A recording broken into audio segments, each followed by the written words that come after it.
If the Whitsundays isn't on your bucket list, then it needs to be. It's one of my favourite places in the world, and I've been lucky enough to see many places.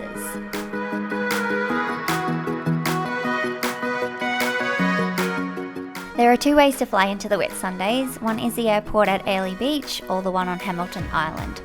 So let's explore the Whitsundays.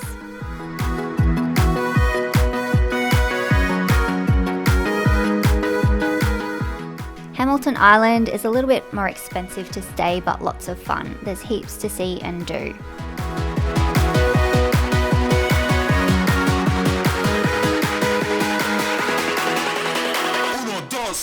A great way of exploring the island is to hire a golf buggy, which I found loads of fun.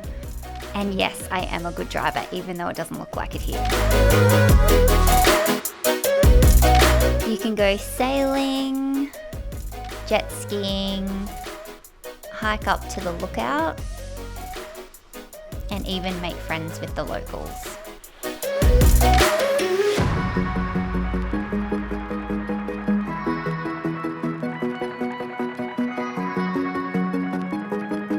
The other option is to stay at Airlie Beach, which has lots of beautiful luxury accommodation, or if you are on a budget, there is lots of cheaper options for you too.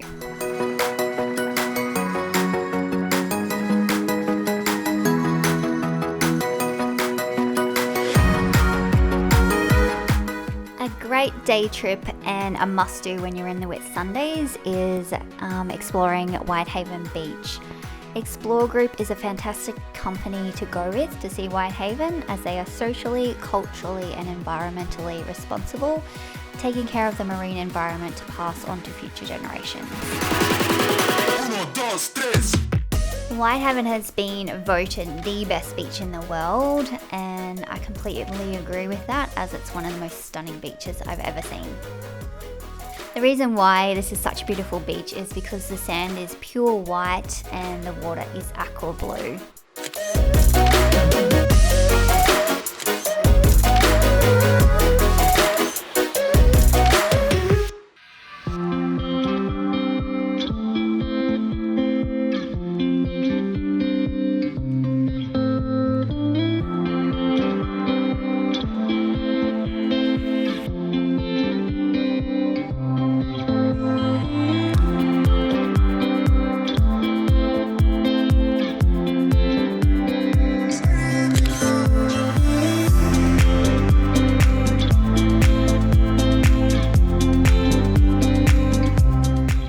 Another stunning part of Whitehaven Beach is right down the end, called Hill Inlet.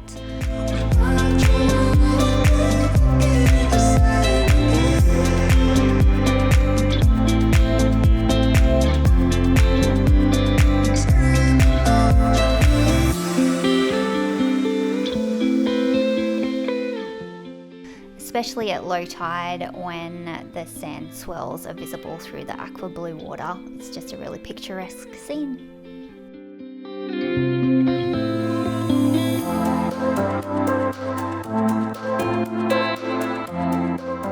After a long day at Whitehaven Beach, you can sit back and relax on the boat and hopefully catch a pretty sunset.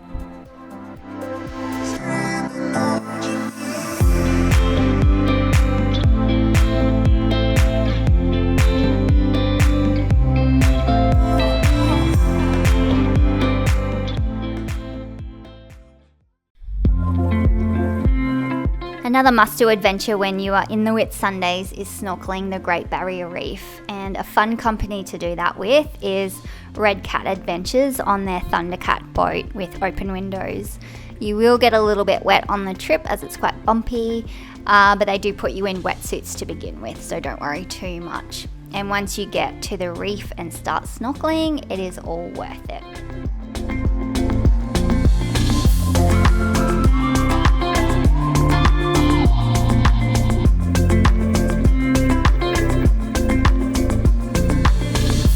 Once you are under the water, it feels like you're in a different world, and you'll be blown away by the colours of the beautiful fish and the reef and the coral.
If you're wanting something different when you're in the Whitsundays and you're a bit sick of being on the water, Conway National Park is a beautiful ancient tropical rainforest filled with singing birds, and if you're there early enough you might catch some morning mist. It's a very tranquil and peaceful place to refresh. My guide for the day was Alice from Absolute Airlie, and she's full of knowledge about the area and just a great host.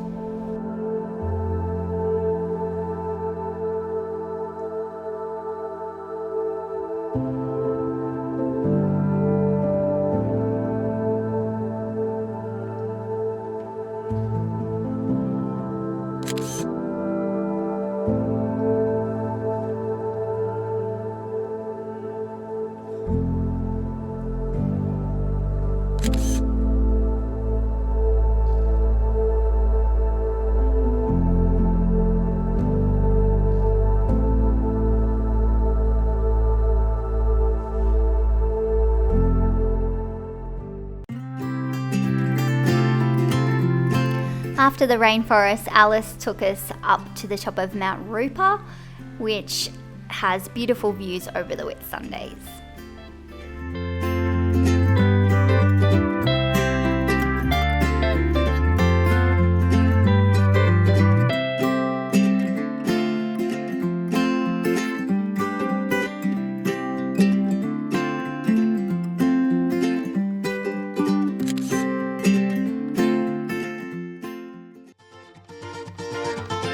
You can't come to the Whitsundays and not do a scenic flight over the Great Barrier Reef. I mean, come on, it's one of the most beautiful things to see from the air.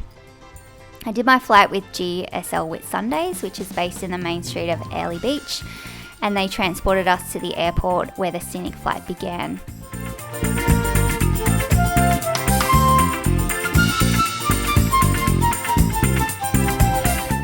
We flew past Whitehaven Beach, which is an awesome sight to see from the air. The aqua blue water against the pure white sand looks stunning. Then we flew over the outer stretches of the reef, which is spectacular to see. The aqua blue water against the contrasting brown reef really is a wonder. We flew past Heart Reef twice, a love heart-shaped coral reef that is very famous in the Whitsundays.